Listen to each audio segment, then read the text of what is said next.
தாம்பத்தியத்தில் ஒரு பிரச்சனையே இருந்தால் கூட இவங்க இதை செய்கிற போது ஆட்டோமேட்டிக்காக நல்லா இருக்கு. சந்திரன் என்பது மனசு, சந்திரன் என்பது இரவு. இங்கே நைட் படுத்துங்கிற போது ஒரு டம்ளர் பால் சாப்பிட்டு படுத்தா அவங்க மனசு ரிலாக்ஸ் ஆயிடும். இப்போது புதிய அறிமுகம் ஆச்சி ஹோட்டல் சாம்பார் 50 கிராம் ரூபாய் 20 மட்டுமே. ஒரு நாளைக்கு கரு தரிக்கக்கூடிய நேரம்னு 24 மணி நேரத்தில் ஒரு குறிப்பிட்ட நேரம் இருக்கும். அது நைட்டு வரலாம், பகலும் வரலாம். ஒரு குழந்தை பிறக்குது, அது ரெட்டை குழந்தைய பிறக்குது. 2 பேருக்கு ஒரே கட்டமாகவே இருக்கும், ஒரே லக்னம், ஒரே ராசி, ஒரே நட்சத்திரம் எல்லாம் வரும். இப்போ பலன் எல்லா டிவியில எல்லாத்துலையும் என்ன சொல்லுவாங்க, மேசராசிக்காரனா மேசராசிக்காருக்கு ஒரு பலன் சொல்கிறாங்க. அது எல்லாத்துக்கும் நடக்குதுன்னா நடக்காது. அப்போ பொது பலன் பொய்யா உண்மையா?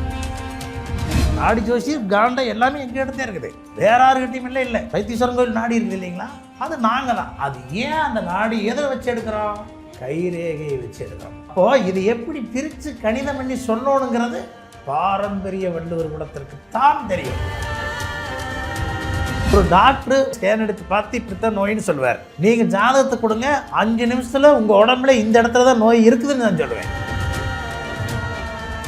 அது இது அப்படி இப்படின்னு எப்படி பார்த்தாலும் இதுதான் ஹிட்டான ஆஃபர்.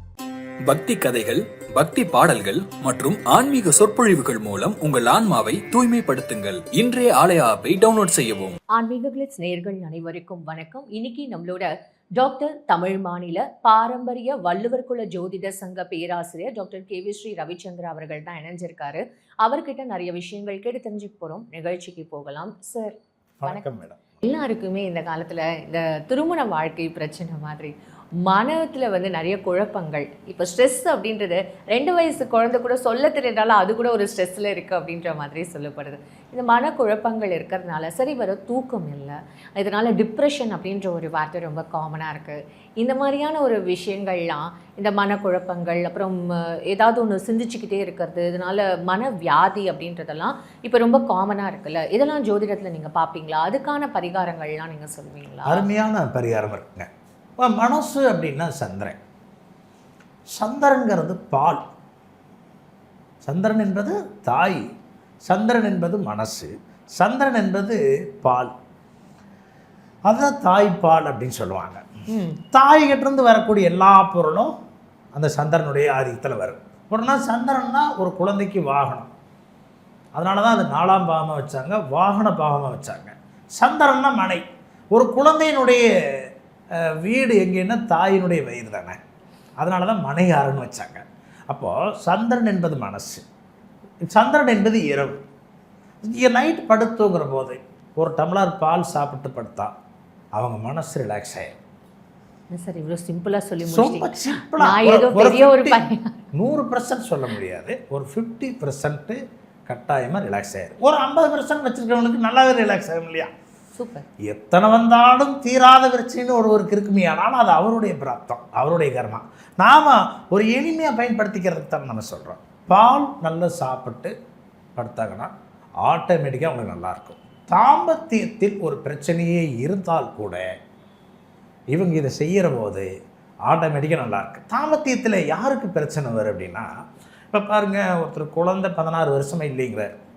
சென்னையிலேருந்து ஒருத்தர் வர்றார், ஒரு பாய் வர்றார், 16 வருஷமாக ஒரு குழந்தை இல்லை. 16 வருஷமாக அவர் ஜாதகத்தை வாங்கி நான் பார்க்குறேன். எப்படி பார்க்குறேன் அப்படின்னா, இவருக்கு ஒன்றும் தாம்பத்தியம் நல்லா வச்சுருக்காங்களா, குழந்தை பிறக்க ஒன்று என்ன வேணும், தாம்பத்தியம் நல்லா வச்சுருக்காங்களா. 2வது இவங்க உடம்புல ஏதாவது பிரச்சனையா. 3வது இவங்களுக்கு ஜாதக ரீதியாக தோஷம் இருக்குதா. 4வது இதுக்கு ரெமெடி இருக்குதா இல்லையா.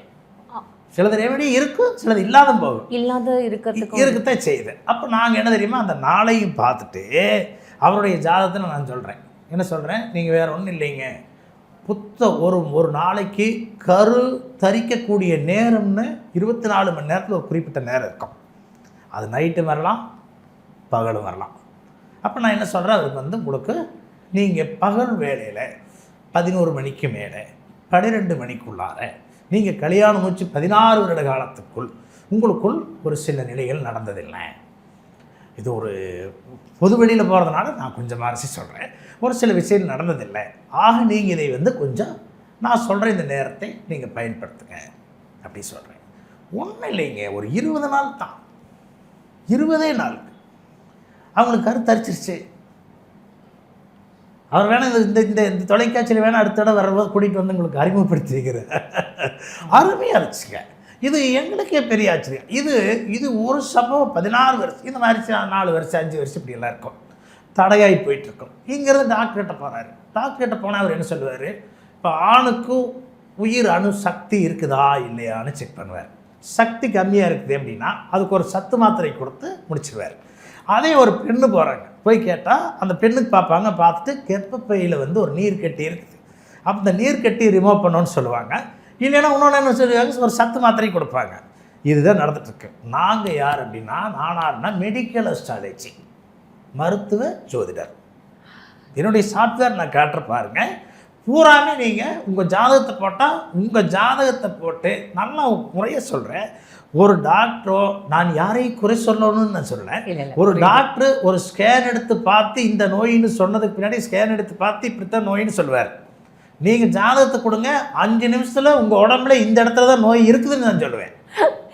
சார் உண்மையாகவே இந்த காலத்தில் இப்படி வந்து ஒரு விஷயங்கள் மெடிக்கல் அஸ்ட்ராலஜிங்கிறது நாங்கள், புரியுதுங்களா? அப்போது சில விஷயங்கள் சரியாக 100% அவருக்கு இந்த இடத்துல தான் உடம்புல பாதிப்பு இருக்குது, இங்கே தான் வரும், இந்த இடத்துல தான் அவருக்கு பாதிப்பு ஒரு ஜாதகத்தை பார்த்தே அவர் உடம்புல எந்த இடத்துல நோய் இருக்கு, எதனால பிரச்சனை இருக்குன்ற முதற்கொண்டு நீங்க சொல்வீங்க. 100% சொல்லுவோம். Fine sir. உண்மையாகவே இதை பார்க்குற மக்களுக்கு வந்து அவங்க தான் உங்ககிட்ட வந்து அப்ரோச் பண்ணி அவங்களோட பிரச்சனைகளை வந்து தீர்த்துக்கணும். எங்களுக்கு உண்மையாகவே இதை கேட்க நிறைய விஷயங்கள் ஆச்சரியமாக தான் இருக்குது. சார் அடுத்ததான் நீங்களே வந்து இந்த கல்யாணம் நம்ம நிறைய பேசிகிட்டு இருக்கும்பொழுது, கல்யாணம்னு நம்ம நிறைய பேசணும், அதுக்கு முன்னாடி இந்த காதல், அந்த லவ் அப்படின்றது வந்து நம்ம பேசிகிட்டு இருக்கோம். இந்த லவ் பண்ணும்பொழுது அவங்களுக்குள்ள நிறைய ஒற்றுமைகள் இருக்குது, நிறைய ரொம்ப அன்பாக இருக்காங்க. லவ் பண்ணும்போது இப்படி இல்லையே, இப்போ கல்யாணத்துக்கு அப்புறம் ஏன் இப்படி மாதிரிலாம் பேசுகிற, ஏன் இந்த மாதிரிலாம் பிரச்சனை வருது அப்படின்னு சொல்லிட்டு தினம் தினம் இது எல்லாருமே சொல்கிற ஒரு விஷயமா தான் இருக்கும். அவங்களுக்குள்ள இருக்கிற அந்த அந்யோன்யம் கல்யாணத்துக்கு அப்புறம் இல்லையே அப்படின்றது இதை பல பேரோட ஒரு பெரிய ஒரு கம்ப்ளைண்ட்டாக கூட நம்ம இப்போ பார்த்துட்ருக்கோம் சார். ஸோ அதான் இப்போ இதற்கு முன்னாடியே நான் உங்களுக்கு கருத்து சொன்னேன், இருமணங்களும் ஒன்று சேர்வதற்கு பேர் திருமணம், அது காதல். இவங்க 2 பேர் மட்டும் பேசிகிட்டு இருக்கிற போது பழகிற போது பிரச்சனை வர்றதில்லை, இதிலேயே இந்த காலத்தில் பிரச்சனை வந்துடுது, அவங்களுக்குள்ளேயே பிரச்சனை. அது கண்ணதாசன் பழைய பாட்டில் சொன்னான், நான் பேச நினைப்பதெல்லாம் நீ பேச வேண்டும், நீ பேச வேண்டும், அந்த பாட்டில் சொல்லுவான். எல்லாமே அந்த கணவன் மனைவியினுடைய பிணைப்பு அவ்வளோ ஒரு இனிமையாக சொல்லிட்டு இருந்த அந்த நிலை போய் மாறி இன்றைக்கி லவ் பண்ணுற போதே இவனுக்குள்ள பிரச்சனை வந்தால் இவங்க வாழ்க்கைக்கு எப்படி செட் ஆவாங்க? எல்லாம் லவ் பண்ணுறவங்கள தாண்டி ஃபேமிலிஸ்னால பிரச்சனை வரும். ஆனால் இப்போ ஃபேமிலிஸ் எல்லாரும் அக்செப்ட் பண்ணிக்கிட்டாங்க, லவ் பண்ணுறவங்களுக்கு தான் பிரச்சனையே இருக்குது. நீங்கள் இன்னொன்று பாருங்க, நான் ஒரு பொண்ணு இருக்குது, அந்த பொண்ணு வந்து கணவனுக்கு கூட பிரிஞ்சு வருது, கோவப்பட்டு வருது, அதை யார் சரி செய்யணும்? பேரண்ட்ஸ் தான் சரி. பேரண்ட்ஸ்னால் யார்? அப்பா அம்மா 2 பேர். இப்போ அப்பாவை காட்டில் அங்கே முக்கியத்துவம் யார் அதிகமாக? அம்மா. ஏன் அம்மாவை சொல்கிறாங்கன்னா, அம்மா ஒரு பொண்ணு, அவங்களும் பல குடும்பத்தில் வாழ்க்கைப்பட்டு பல கஷ்டங்களை அனுபவிச்சு வந்தவங்க. அப்பாவை காட்டில் அந்த அம்மா வந்து மென்மையாக சொல்லணும். இப்படி யாராச்சும் இன்றைக்கி பேசுகிறாங்களா? புள்ள ஒன்று சொல்லுது, ஃபோன் பண்ணுது, எனக்கு இந்த பிரச்சனை நடந்துட்டு இருக்குதுங்குது, உடனே இவங்க அம்மா கார் எடுக்குது, போகுது, பிள்ளை பிரிச்சாச்சு, கூட்டிகிட்டு வந்தாச்சு.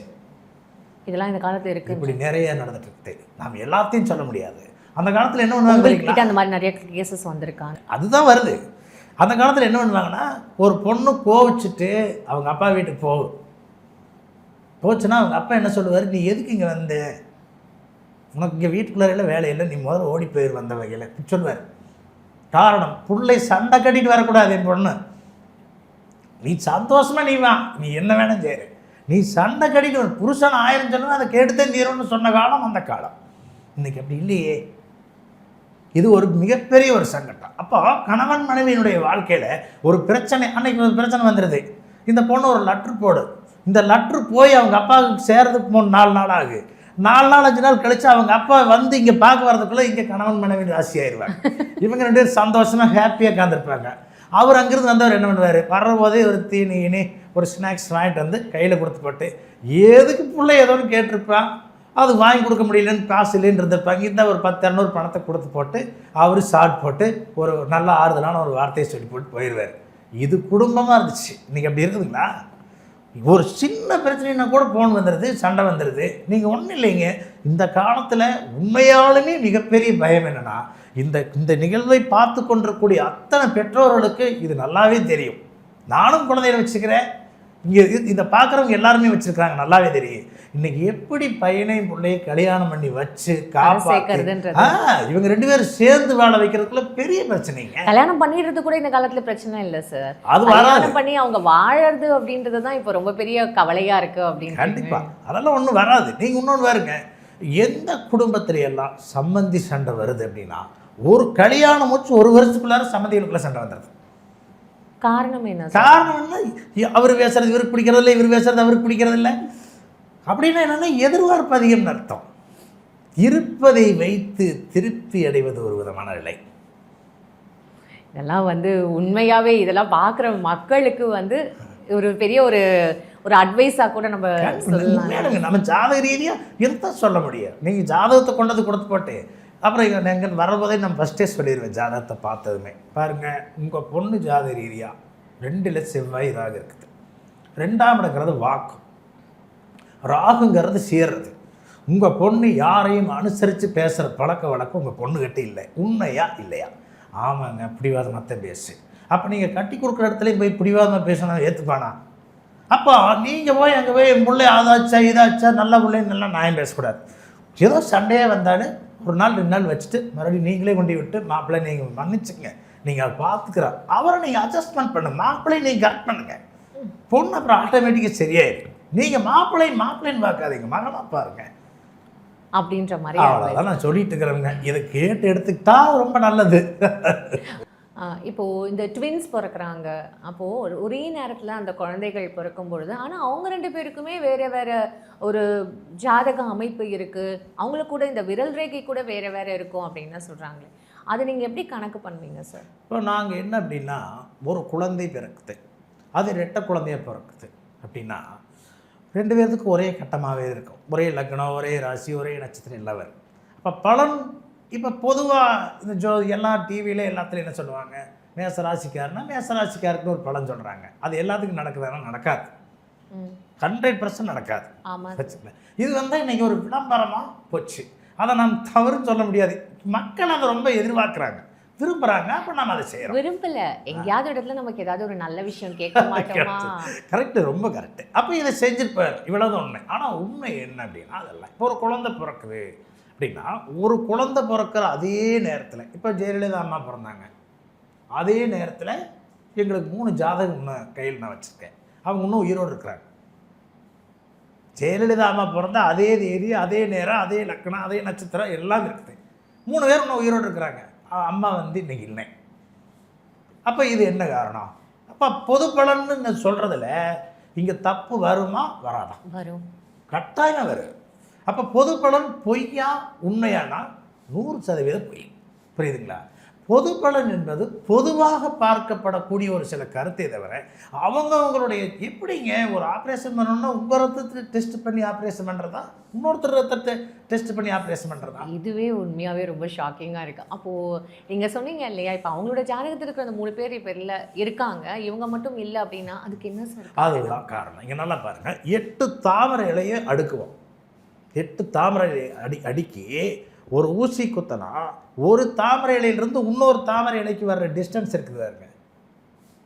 இது எவ்வளோ டிஸ்டன்ஸ் வரும்? இந்த டிஸ்டன்ஸில் ஒரு குழந்தையினுடைய பலன் நேரம் மாறும். இது எங்கள் வள்ளுவர் கணக்கு. இதை நான் இன்னும் விளக்கமாக சொல்கிறேன். எங்கள் வள்ளுவர்கள் நாங்கள் என்ன பண்ணிட்டோன்னா, வைத்தீஸ்வரன் கோவில் நாடி இருக்குது இல்லைங்களா, அது பூரா நாங்கள் தான். நாடி ஜோசி காண்டம் எல்லாமே எங்கள் இடத்தே இருக்குது, வேற யாருக்கிட்டையும் இல்லை. சும்மா 1 2 அப்படியே கொஞ்சம் ஜாதகமே இல்லை என்கிட்ட, ஜாதகமே இல்லை. அதில் எடுத்துறலாம், உங்களுக்கு எடுத்து கொடுத்துருவோம். வைத்தீஸ்வரன் கோயில் நாடி இருக்குது இல்லைங்களா, அது நாங்கள் தான். அது ஏன் அந்த நாடி எதில் வச்சு எடுக்கிறோம்? கைரேகையை வச்சு எடுக்கிறோம். அப்போ என் ஜாதகம் இல்லை, என் பிறந்த தேதி எனக்கு தெரியல, நான் உங்கள் கைரேகையை வச்சு நாங்கள் எடுத்துருவோம். அப்போ உங்ககிட்ட ஓலைச்சுவடி என் கைரேகைக்கும் இல்லை, இல்லை என்ன பண்ணுங்க? அது வேற. நீங்கள் உங்களுக்கு ஜாதகம் இல்லை, உங்களுக்கு எடுக்கணும்னா நான் கைரேகை வச்சு எடுத்துறேன். சரி சார், சரி. அது எதற்கு நான் சொல்ல வர்றேன்னா, அது சொல்ல வரக்கூடிய முக்கியமான விஷயம் என்ன அப்படின்னா, நீங்கள் பாருங்க, ஜோதிடம் ஒன்று இருக்குது, கைரேகை.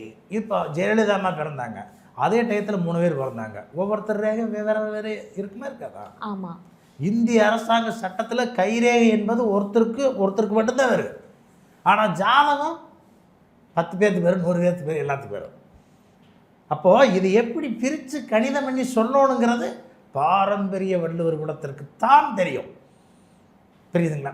மற்றவங்களுக்கு தெரியும். ஒரு சில நல்ல அற்புதமான ஜோதிடர்கள் இன்றைக்கும் இருக்கிறாங்க. அப்போ இதை எப்படி கணக்கெடுக்கிறதுங்கிறது ஒன்றா. அப்புறம் அடுத்து இன்னொன்று கேட்டீங்க. ட்வின்ஸ் 2 பேர் பிறக்கிறாங்க. 9 மணிக்கு ஒரு குழந்தை பிறக்குது, காலையில் 9:05 ஒரு குழந்தை பிறக்குது. இவங்க 2 பேர் வர்றாங்க. லக்னம் ராசி எல்லாம் ஒட்டுக்கா இருக்குது. நட்சத்திரம் ராசி கட்ட பார்த்தா ஒரே மாதிரி இருக்குது. இப்போ ஒரு ட்ரெயின் 9 மணிக்கு வர்ற ஒரு ட்ரெயின் ஏறணும். அப்போ 9 மணிக்கு கரெக்டாக போன குழந்தை என்ன வேணுது? அந்த ட்ரெயின் ஏறிடுது. இங்கேருந்து திருப்பூர்லேருந்து சென்னை வரணும்னு வைங்களேன். 9 மணிக்கு போகிற குழந்தை திருப்பூர்லேருந்து சென்னை வந்துடுது. 9:05 போகிற குழந்தை என்னாங்க? அதுவும் சென்னை வருது. பஸ்ஸை பிடிச்சி அப்படி இப்படின்னு பிடிச்சி அலைஞ்சு அதுக்கு பின்னாடி வருது. அவ்வளோதான் டிஃப்ரென்ஸுன்றீங்க. புரியுதுங்களா? அந்த 5 நிமிஷத்தில் இருக்கிற மாற்றங்கள் பார்த்தீங்களா? அப்போது இந்த ட்வின்ஸில் பிறந்தவங்க ஒருத்தவங்க நல்லா இருப்பாங்க, இன்னொருத்தவங்க கஷ்டப்படுவாங்கன்னு சொல்கிறதும் அப்படியெல்லாம் இருக்கக்கூடிய இருப்பிடம் வளர்க்கக்கூடிய வளர்ப்பிடம். அதாங்க நல்லவனாவதும் தீயவனாவதும் அன்னை வளர். அது அம்மாவுன்னு ஒன்று இருக்குது இல்லைங்க. அந்த காலத்தில் இன்னும் சொன்னாங்க, ஒரு பெண்ணை தாயை கிணத்தடியில் பார்த்தா மகளை வீட்டில் போய் பார்க்கணுங்கிறது இல்லை, தாயை கிணத்தடியில் பார்த்தா பொண்ணை போய் பார்த்துட்டு விசாரிச்சுன்னு கட்டணுங்கிறது. அவங்க அம்மா நல்லா இருந்துச்சுன்னா பொண்ணு நல்லா இருக்கும். இதெல்லாம் இந்த மாதிரியான ஒரு சொல்லாடெல்லாம் உண்மையாகவே அதெல்லாம் உண்மைங்க. நல்ல தாய் தந்தை யாராக இருந்தாலே தன்னுடைய பொண்ணு தப்பு பண்ணுதுன்னா தப்பு தான் பண்ணியிருக்குன்னு சொல்லுவாங்களே தவிர அந்த பொண்ணை அனுசரித்து பேச மாட்டாங்க. Fine sir. உண்மையாகவே இன்றைக்கி நாங்கள் ஜோசியம் கற்றுக்கிட்டதை விடல நிறைய வாழ்க்கை பாடம் கற்றுக்கிட்டவங்க தான் எல்லாருமே இருப்பாங்கன்னு நினைக்கிறேன். சார் கடைசியாக 2 கொஸ்டினோட முடிச்சுக்கிறேன். வீட்டில் திருஷ்டி இருக்குது அப்படின்னு எல்லாருமே சொல்கிறாங்க. இப்போது இது திருஷ்டி இருக்குது அப்படின்றத ஃபஸ்ட் எப்படி கண்டுபிடிக்கிறது, அந்த திருஷ்டிக்கு எப்படி நம்ம போக்குறது, ஏதாவது பலன்? அருமைங்க. இப்போ தேங்காய் எடுத்து அந்த 3 கண் இருக்கும். அந்த 3 கண்ணில் ஒரு கண் குடுமி பிச்சுட்டு அந்த ஒரு கண்ணுக்கு மட்டும் ஒரு ஓட்டை போட்டு லேசாக சும்மா திருப்பலி வச்சு போடலாம். சாதாரணமாக ஓட்டை போட்டு அதில் நவதானியங்கிறது 9 தானியம். அதை உள்ளுக்குள்ளே கொஞ்சம் சும்மா இவ்வளோ தானியம் எடுத்து கொஞ்சம் தண்ணி ஒரு 1/2 டம்ளர் கீழே ஊற்றிடலாம். ஊற்றிட்டு அதில் தானியத்தை போட்டு அந்த தேங்காய் மூடி மிச்சம் இல்லைங்களா மிஞ்சி அதையவே நல்லா போட்டு டைட் பண்ணி வச்சு இதை கொண்டு விநாயகர் கோயிலில் வச்சு சாமி கும்பிட்டு அதை கொண்டு வீட்டை சுற்றி உடைச்சா அவங்களுக்கு எந்த விதமான 9 கிரகம் தான் டிஸ்டி கொண்டு வரும். அந்த 9 கிரகங்கள் விநாயகர் பக்கத்தில் கொண்டு வச்சிடறோம். விநாயகனும் முருகனும் மீறின அற்புதமான தத்துவத்தை இந்த உலகத்துக்கு சொன்னவங்க. எப்படி சொன்னார்னா, இங்கே பாருங்க, விநாயகர் ஒன்றும் இல்லைங்க, ஒரே வரியில் முடிக்கிறாங்க. இந்த உலகம்தான் எனது தாய் தந்தை என்று சொன்னவர் விநாயகன். முருகன் இந்த உலகமே எனது தாய் தந்தை என்று உலகத்தையே சுற்றி வந்து என்ன சொல்கிறார், இந்த உலகமே எனது தாய் தந்தை என்று சொன்னவர் முருகன். இந்த உலகுதான் தாய் தந்தை என்று சொன்னவர் விநாயகர். அதனால் விநாயகர்கிட்ட வச்சு நீங்கள் உடைச்சிட்டிங்கன்னா எந்த விதமான வினையும் வராது. அடடா, உண்மையாகவே இது ரொம்ப எளிய பரிகாரமாகவும் இருக்குது, மனசுக்கு ரொம்ப ஒரு தைரியமாகவும் இருக்குது. கடைசியான ஒரு கொஸ்டின். இந்த உடலில் நோய் இந்த சின்ன பசங்கள்லேருந்து வயசானவங்க வரைக்கும் அப்பப்போ வருது, இல்லை உடலில் நோய் இருக்குது அப்படின்னா அதுக்கு என்ன சார் பரிகாரம் பண்ணுறது? நீங்கள் எளிமையான பரிகாரம். 5 அப்படிங்கிறது குலதெய்வம், 6ங்கிறது நோய், 5ங்கிறது குலதெய்வம், சரி, 6ங்கிறது நோய். இந்த 6 5 கூட்டி ஒன்று சொல்லுங்க பார்க்கலாம். நீங்கள் 6 5 கூட்டி 6 5 கூட்டி என்ன வேறு? ஆரஞ்சு வந்துருச்சா? அந்த ஆரஞ்சு பழம் 6 பழம் வாங்கி சரி அவர் தலையை சுற்றி ஒரு தடவை வீசற சொல்லிடுங்க. யாருக்கு தானம் கூட கொடுத்துடலாம், சரி, எல்லா பட்டங்களும் கொடுத்துடலாம். சரி, அதை பண்ண சொல்லுங்க. ஒரு கருப்பு பெட்ஷீட் அல்லது கருப்பு கம்பளி, யாரு வேணாலும் இந்த பதிவை பார்க்குற யாரு வேணாலும் இதை செய்யலாம். பெட்ஷீட் என்பது ராகு என்பது செய்வன தீய சக்தி குறிக்கும். சரி, அப்போது ஒரு கருப்பு பெட்ஷீட்டை அவர் உடம்புல போற்றி, ஒரு ஆண் அப்படின்னா வயதான பாடி பிரதேசி கொடுக்கணும், கொண்டு போய் சின்ன ஆளுக்கு கொடுத்துடக்கூடாது. வயதான ரொம்ப முடியாது இருப்பார் இல்லையா, அவரை கொண்டு போய் அதை கொடுத்துட்டு ஒரு கொடை, ஒரு சின்ன கொடை ஒன்றும் இந்த பெட்ஷீட்டை அவருக்கு தானம் கொடுத்தா இவருக்கு வேறு எந்த தப்பு வராது. ஆரஞ்சு, ஒரு கருப்பு பெட்ஷீட்டு, கருப்பு பெட்ஷீட்டு, ஒரு குடை. ஒரு கருப்பு குடையா இல்லை அதுக்கு ஏதாவது? அது என்ன குடை வேணாலும், ஆனால் கருப்பு குடை தான் பவர். ஓகே. ஒரு குடையின் கீழ் அந்த எல்லா தோசை வந்து 6 ஆரஞ்சு இவருக்கு இருக்கக்கூடிய நோய் நொடிகள் அனைத்தும் விலகிவிடும். ஓகே, சூப்பராக இருக்குது. இது வந்து குழந்தை பிறக்கிறது. எத்தனை ஆரஞ்சு அது பண்ணணும்? ஆரஞ்சுங்கிறது 6 6 6 5 5ங்கிறது தெய்வம், 6ங்கிறது பிரச்சனை. ஓகே. அப்போ ஆரஞ்சு, அது ஆரஞ்சு பழத்தை தானம் கொடுக்கறது. இப்போ ஒருத்தர் உடம்பு சரியில்லைன்னு வைங்க, போகிறபோது ஆரஞ்சு பழம் வாங்கி கொண்டு கொடுக்கறது. ஆமாம், அதுவும் ஒரு தோசை விலகும். ஓகே. ஆரஞ்சு பழத்தை 6 பழம் வாங்குறீங்க, 6 பழம் வாங்கி நீங்கள் அதை வந்து தலையை சுற்றி யாருக்காவது கொடுத்துடலாம் ஒரு தடவை. அடுத்த தடவை தலையெல்லாம் சுற்ற வேண்டியதில்லை. சும்மா நீங்கள் தாராளமாக வாங்கி ஒரு 6 பழம் வாங்கி தாராளமாக தானம் தரலாம்.